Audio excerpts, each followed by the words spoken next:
Hello students.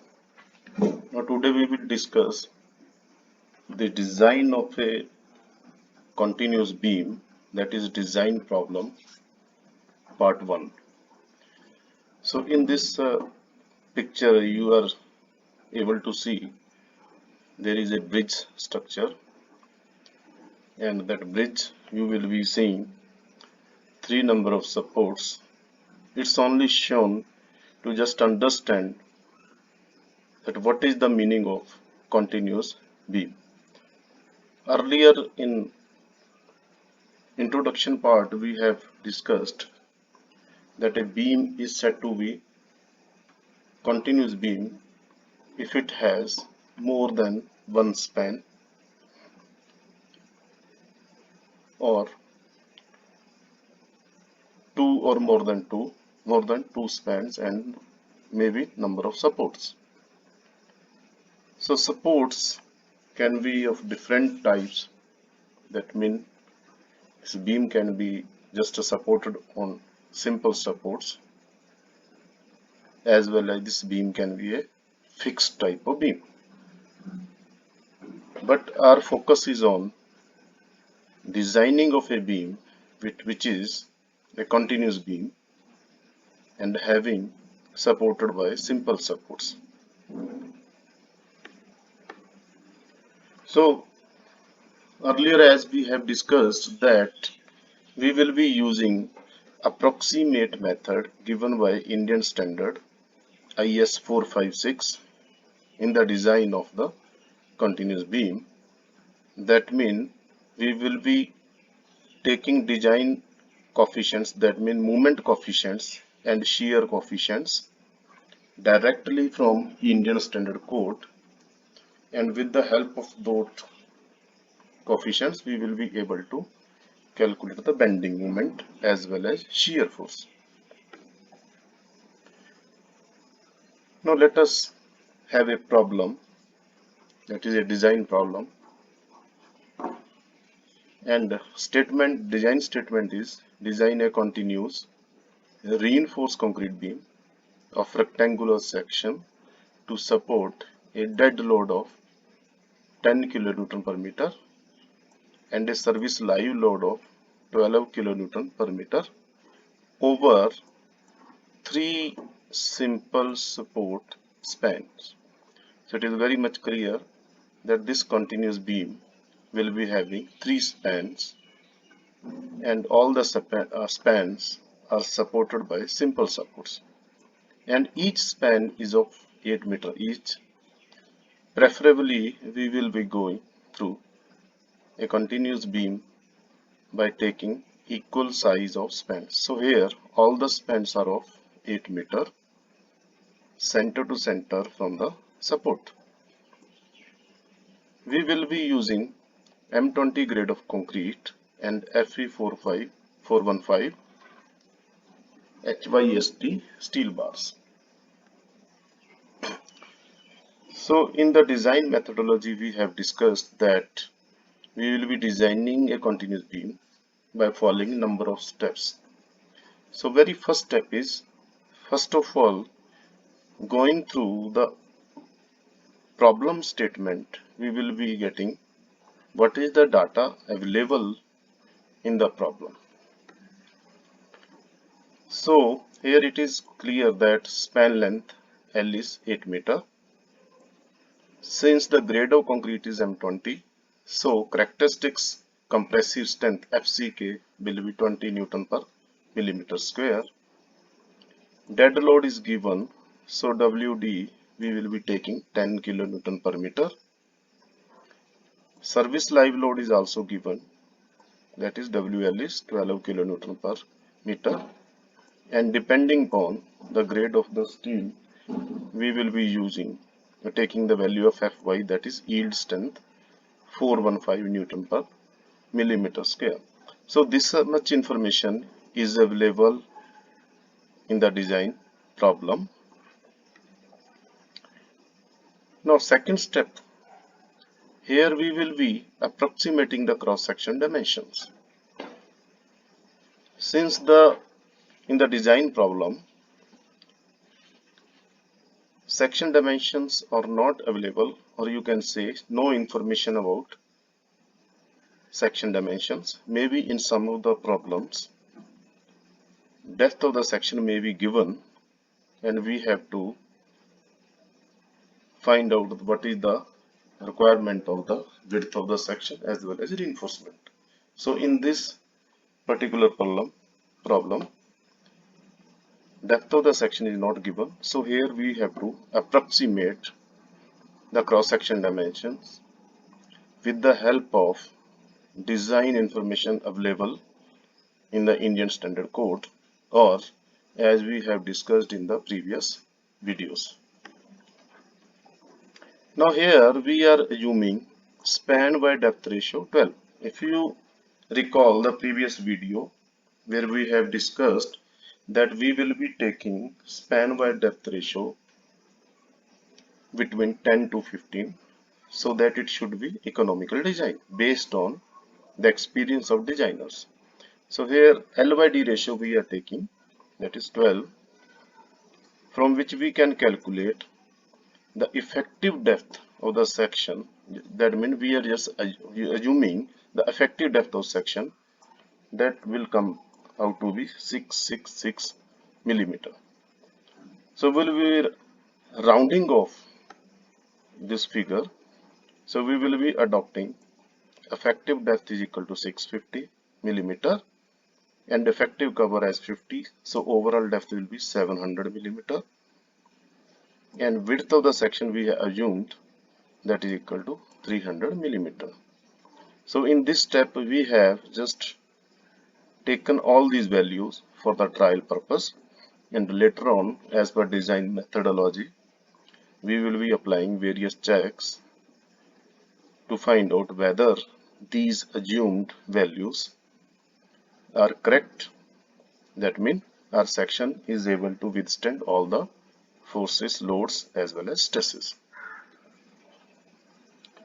Now in step number 3 we will be calculating effective span.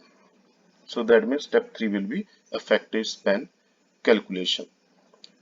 Now in this problem, it's a very simple type of problem. That means you will be finding that there is no information about the dimensions, that means width of the support. So we will be assuming here that this 8 meter span is the effective span between center to center of the supports. So as I have discussed in the design problem, span will be taken as center to center of supports in the absence of any width of support. So here we need not to apply the codal advice or codal guidelines to calculate the effective span.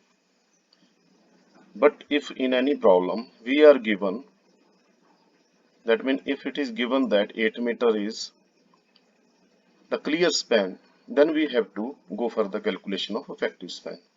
So here we have to skip this step and we will take effective span is equal to the value of 8 meter. That means L effective is equal to L is equal to 8 meter.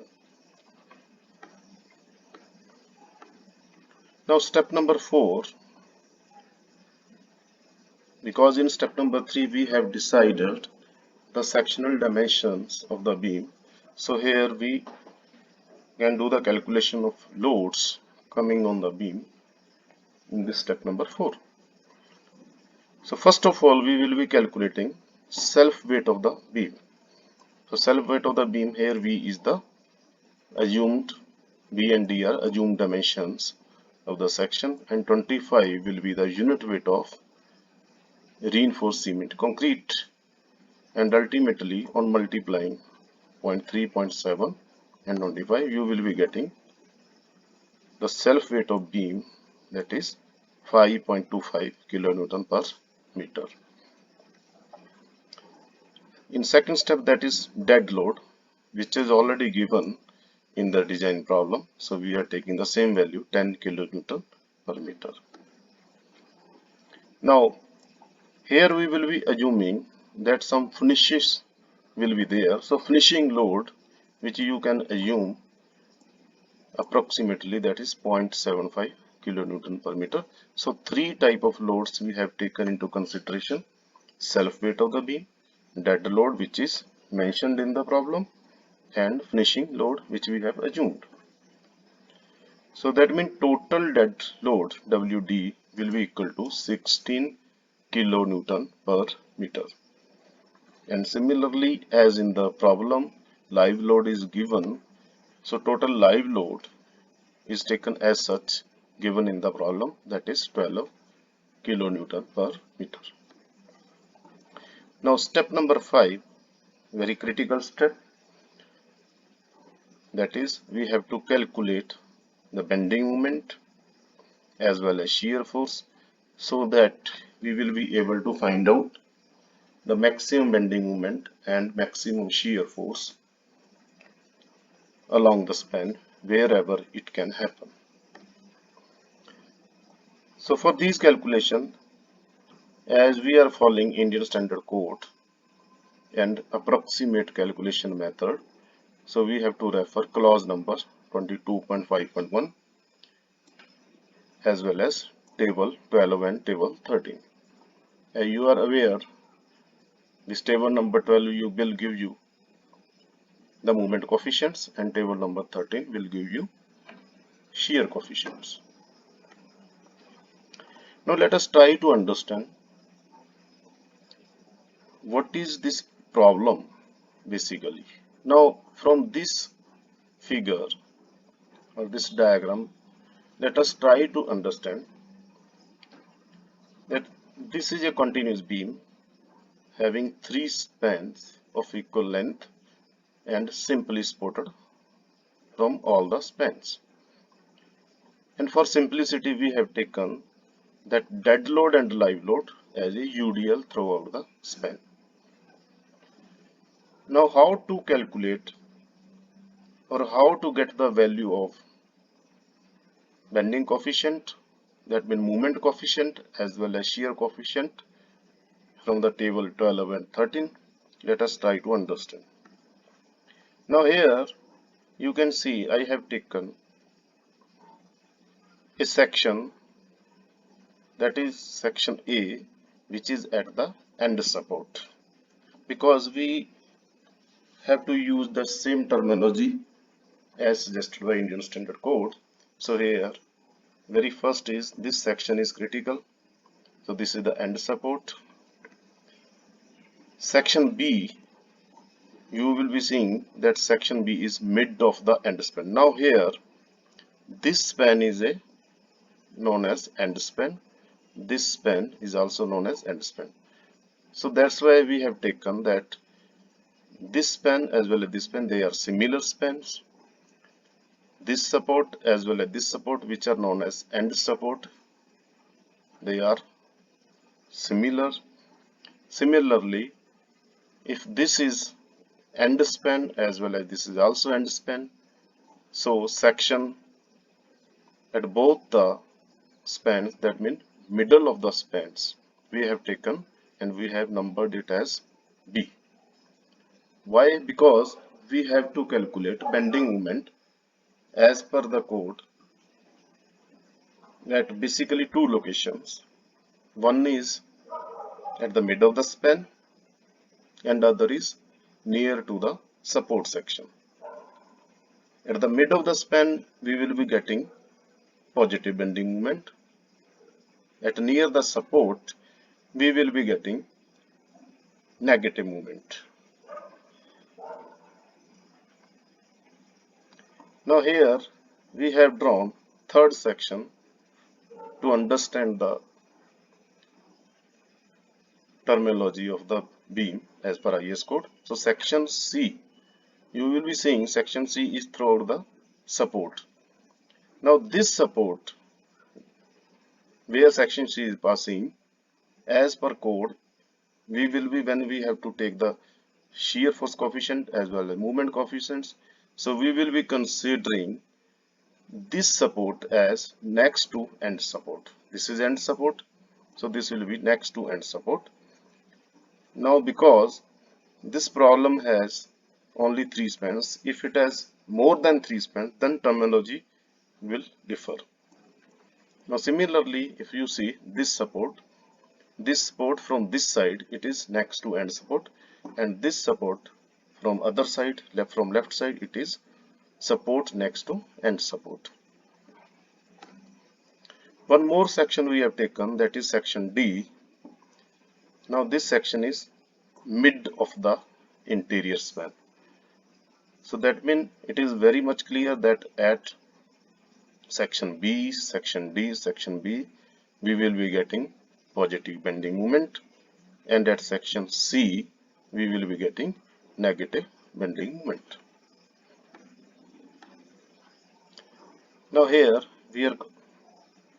for the reference, we have taken the same figure so that we can understand how to calculate the coefficient of movement as well as shear coefficient, so that we can easily calculate the maximum bending moment or bending moment different sections, positive bending moment, negative bending moment, as well as shear force.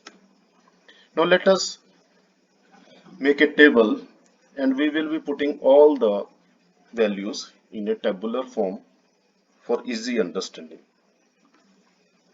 Now first of all, we will be deciding what is the span type. Span type mean it may be end span, it may be end span, it may be interior span. So we have taken first is end span and the second is interior span. Now this is interior span. So whatever the values we have to take for the end span, we will be mentioning here, and from interior span we will be mentioning here. And you will see that if this is end span, this is end span. Now this one is interior span. Now let us understand more effectively section. From this figure, we can easily understand that where we have taken the section. First section we have taken at end support. Now since in this case end support is simple support, so bending moment here will be definitely 0. Second we have taken, that means if you are considering this end span, so first section is end support, second is middle of the span, mid span, that is end span, mid of the end span. Third one is first interior support. Now here first interior support mean this support where C section we have taken, that is next to the end support. Now when we talk about the interior span, here it is the mid span where we have to take the bending moment calculation, that is section D. And interior support.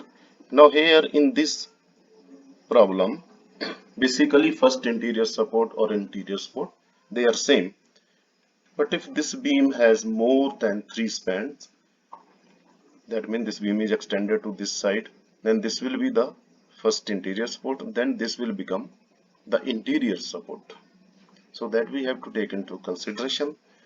Here we will be trying to understand that what is the design methodology, what are the values we have to take, and how we have to design a continuous beam. Now in this row we will be calculating the bending moment. So wherever we have to take the bending moment, now at end support, as already we have discussed, since the end support is simple support, so bending moment here will be 0. But if it was fixed support, then this value will not be 0. Now middle of the span, middle of the end span, we have taken, now here WD is dead load, and from table number 12 you will get the value, that is coefficient, movement coefficient for dead load will be 1 by 12, and here it is 1 by 10 for live load. So dead load we have calculated, live load we have calculated, span we have decided. So after calculation we will be getting positive bending moment, that is 162.14 kilonewton meter. If you find any small error in calculation, you can rectify at your end. Then first interior support. Now which is first interior support? this section C. So for that we have taken the value from the table number 12 and coefficient are 10 and 9, 1 by 10, 1 by 9. So its value is coming negative. You have to note down here carefully that it is negative bending moment 187.73. So here bending moment will become negative. Now when we talk about the interior span, now this will be the interior span. Here first of all we will be calculating bending moment at section D, that is mid span. So from table number 12 you will be able to get the moment coefficients, that is 16 and 12, that is 1 by 16 and 1 by 12, and again you are getting positive bending moment 128 kilonewton meter. So it is very much clear whenever you are calculating bending moment at support or near to support, it will be negative, but when at the middle of the span, it will be positive. Now interior support, since there is no interior support, first interior support from this side and this will be also first interior support, so same values will be taken. Now we have to calculate shear force. You people already understand that shear force, for shear force, normally supports are the critical sections where shear force is maximum. Now here in this type of continuous beam, you will be observing here that at end support, these all are the simple supports.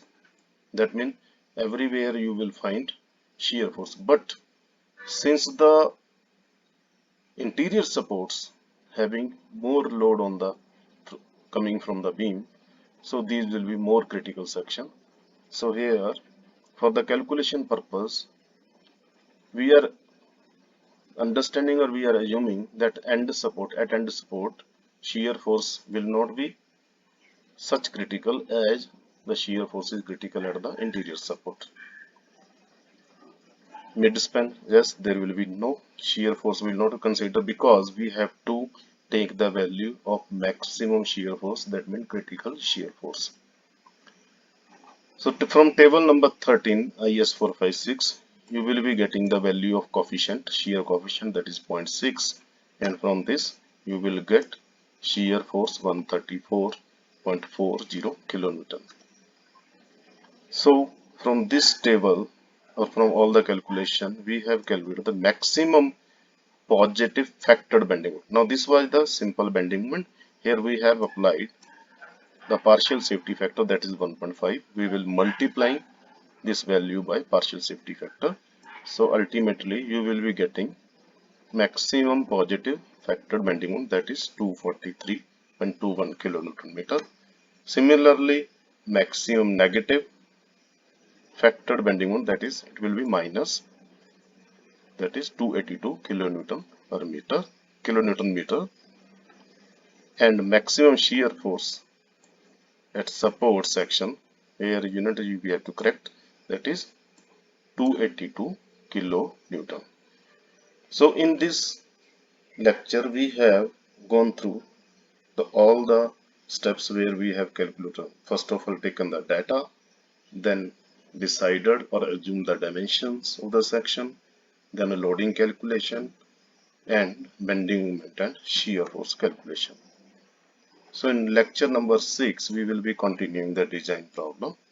Till then you can wait and go through all the earlier three lectures carefully, so that you can understand the concept and methodology of the design effectively.